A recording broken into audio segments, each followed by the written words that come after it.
Cleaning can just feel so overwhelming sometimes, so something that I like to do is ask ChatGPT how to clean an area of the house. So I went ahead and did that, and they said start by grabbing all of the trash.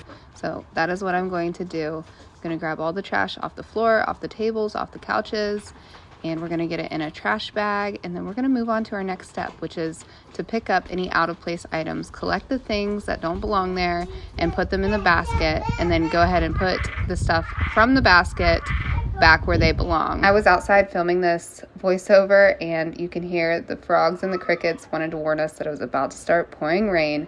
So we're going to do a quick surface wipe down. That was our next step they told us to do to get this area of the house picked up and clean and tidy. So we went ahead and did that. Wipe the countertops.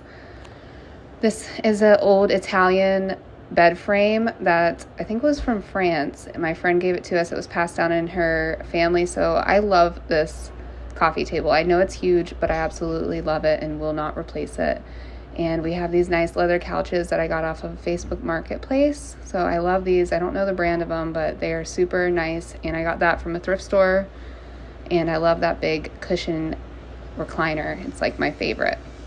So now we're going to go ahead and focus on the floors. We're going to vacuum, and then we're not going to vacuum. We're just going to sweep.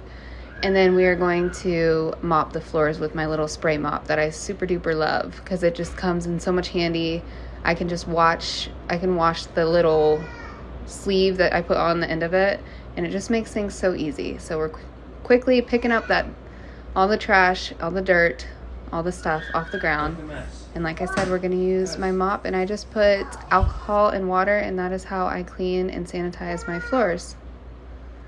Our next step is to just fluff and tidy up all the blankets and make this space feel back in order again. So I hope you guys found so much motivation through this video. Subscribe if you're new, and I will see you in my next video. Bye for now. And if you guys made it this far, go ahead and leave a plant emoji in the comments, and I will see you in my next one. Listen to the rain on the roof, one of my favorite sounds.